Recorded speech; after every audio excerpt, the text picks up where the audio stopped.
Hi dreamers, welcome back to my channel Roses Star and Books. And I'm here with another weekly wrap up, the week of the 10th to the 16th.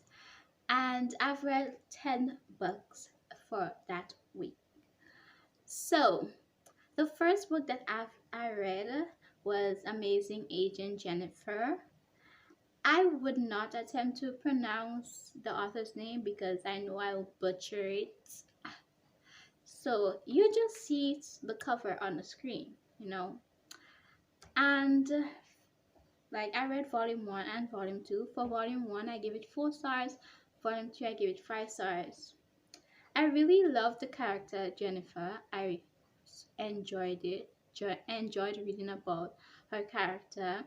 Um, her parents are kind of. We're not gonna go deep into that, but I didn't like her dad especially because he was a type of person that wanted to control their the child's life or whatever. And I didn't like that aspect about. I didn't like him. I just didn't like him.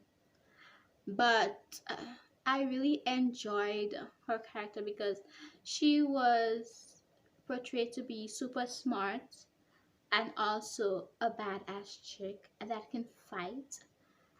Like in the beginning of volume 1, she was entering college and her dad wanted her to study business, but she's more into science, but her dad wants her to take over the family business one day, so he wants her to study business. And somewhere along the way he returned, like he told her that if she kept up good grades she could study what she wanted and also study business. And then he returned and be like, no, you need to drop all the other subjects that don't concern me and do what I say. Do the subject that I want you to do because I'm paying for this bitch. I'm paying for this college, so you're gonna do what I tell you to do. And I was like, where did this nigga come from? Why did I say nigga? But I was like, where did this man come from? Like, why? Why? And it was really not it for me. But anyways, I glad that she got the opportunity to not to do something that she loved instead of continuing something that she didn't love, because like she became an agent, like the agency wanted her, so she trained to become an agent and she became an agent. And then in book 2 there was all this betrayal and everything like that. I'm like, okay. But anyway, I really enjoyed it. So yeah. Then book 3 that I read is Solitaire by Alice Oseman. I give that 3 stars. I'm not sure if like I gave that a fair rating because I really didn't enjoy the audiobook. So I don't know if the problem was the audiobook, because like I was so bored. Like I fell asleep on this book multiple times. I was so bored by that audiobook. I was like, oh my gosh, when would this be over? But it was a cool book. It was I on the topics that was presented were very cool and very relevant for a YA novel. And I think that I will read this over. Like I'll read it with my eyes and I'll further talk about this in a later video because I really want to give this book a fair shot. I feel like it didn't get a fair shot from me, so we'll see what I think. If I still think it's boring after I read it, then I'm gonna keep that 3 stars. Oh, I'm gonna go lower. So, yeah. The fourth book that I read was Other Words for Home by Jasmine Wanga Waga, I think, and I gave it 4 stars. I really think I need to give it 5 stars because I really love this book. Like I've been meaning to read this book for the whole of last year. Well, not the whole of last year, but ever since that I saw it, I wanted to read the book because I've never read a book by someone, well, about East Asians and like different cultures. I don't read much books outside of American and British culture. And I really think that I need to do more of that because like I really enjoy this book. Like she was living in a place and there was war going on, and then they had to move from there to America because things were getting a little rough.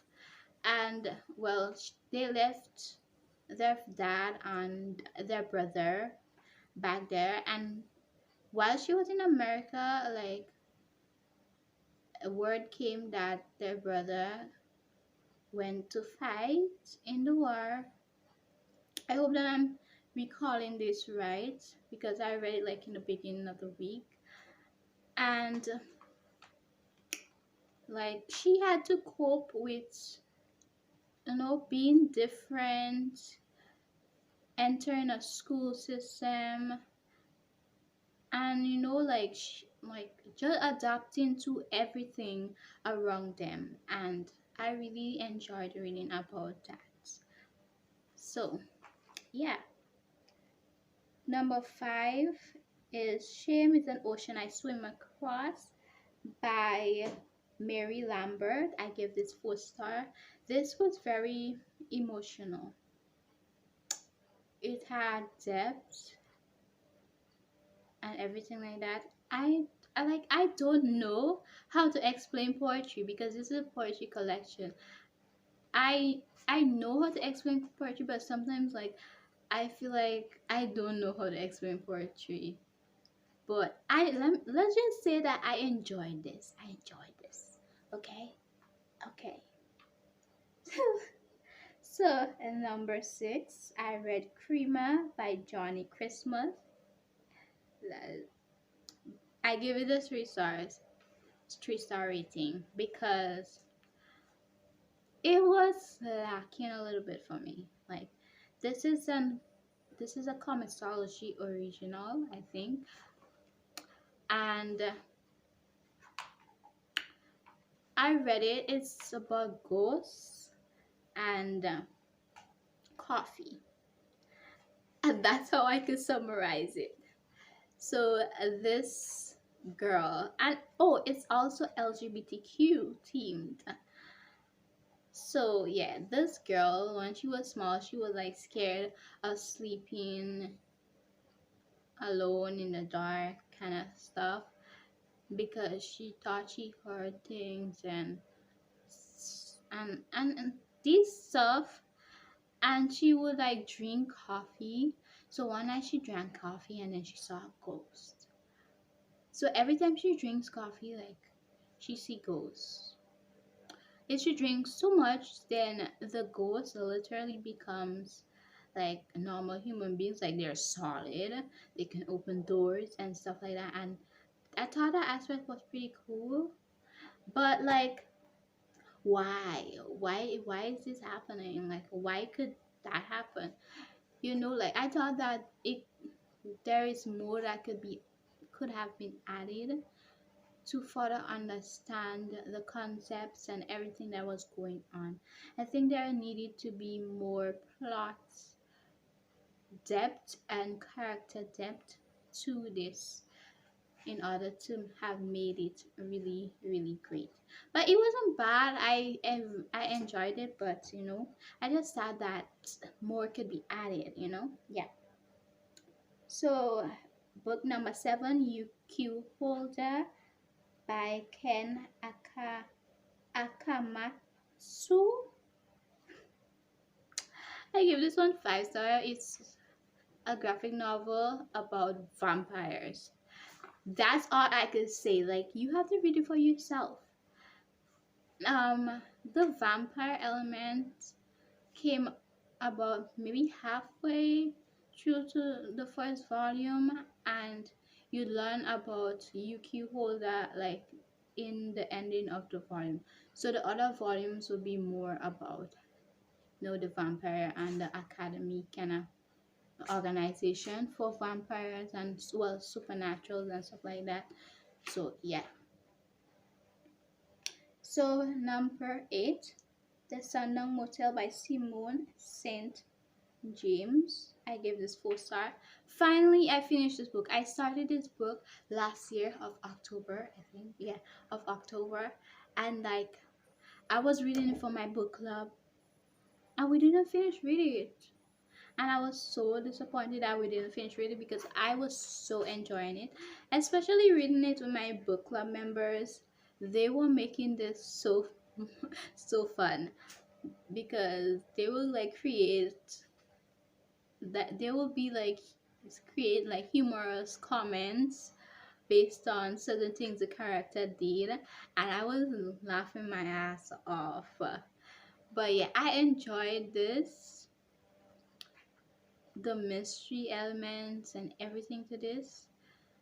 So if you don't know what the Sundown Motel is about, the Sundown Motel is about, it's like a crime mystery novel. So we have these two perspectives or 2 points of views, one from Vivian or Viv and Carly,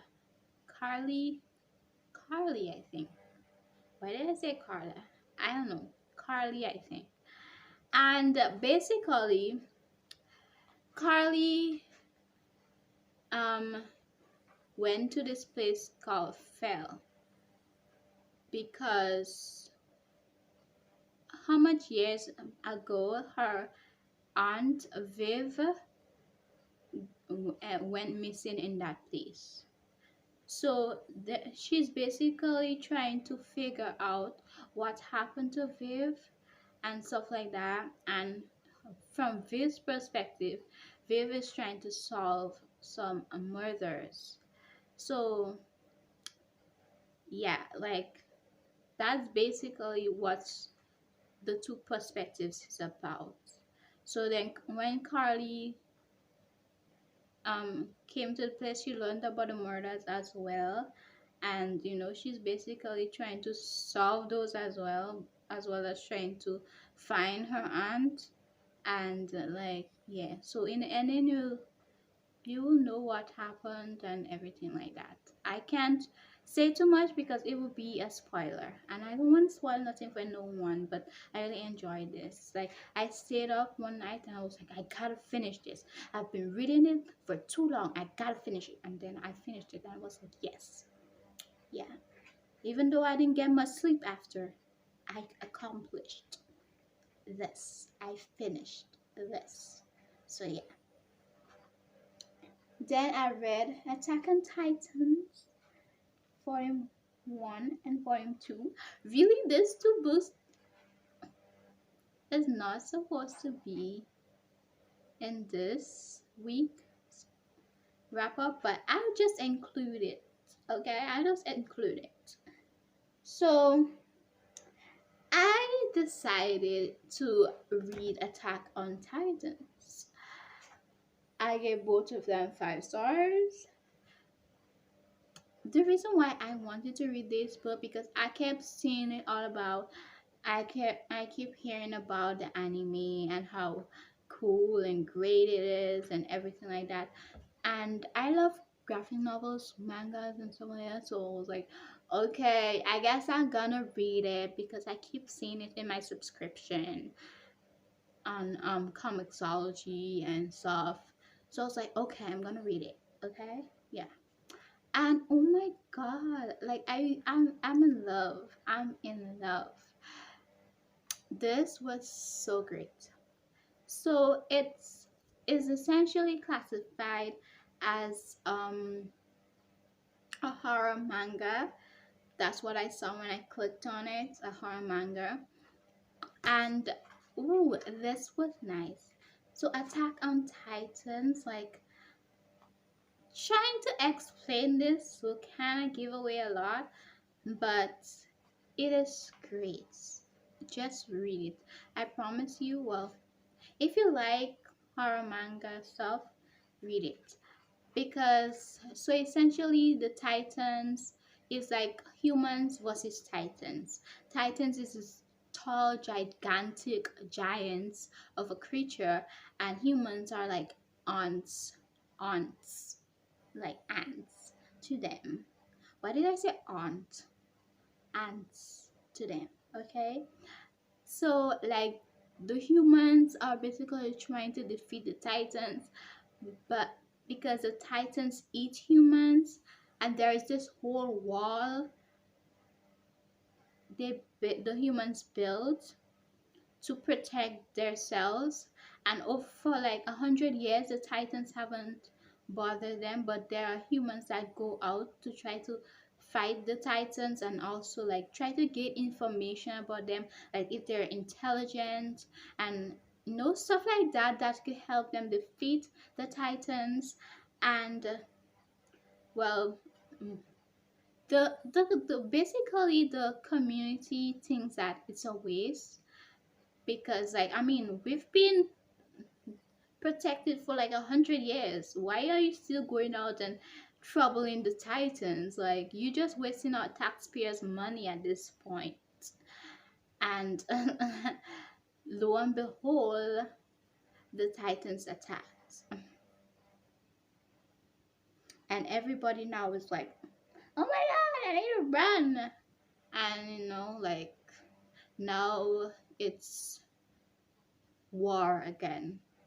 For 100 years that have passed, it's war again. So then they jump to these characters, because it's basically told through some characters. So the characters wanted to become cops. I forgot how they call them, and yeah, basically jump to them ending their training kind of thing. And that's like 5 years after the Titans attacked, and then that day the Titans attacked again. So yeah, like the Titans at this point have been hungry for 100 years. Well, I don't like they've been kind of hungry for 100 years. They've only been getting like the scraps of the soldiers that came to them. They're like, you know what? In around this wall there is delicious human beings, so we need to go to that wall to get more food, because like this is not making sense. Like we need to feed.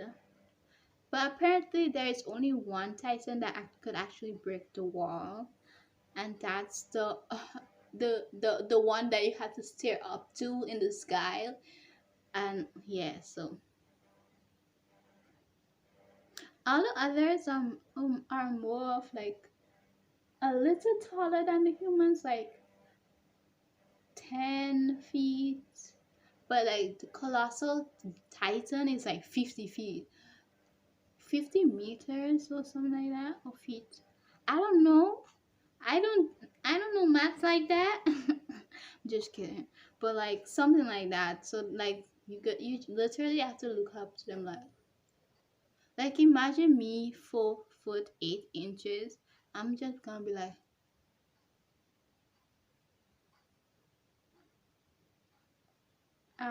bye. Yeah, so I really enjoyed. I really enjoyed. Really enjoyed. So yeah, that's it for my weekly wrap up. I hope that you enjoyed this video and come back for more, So yeah, bye.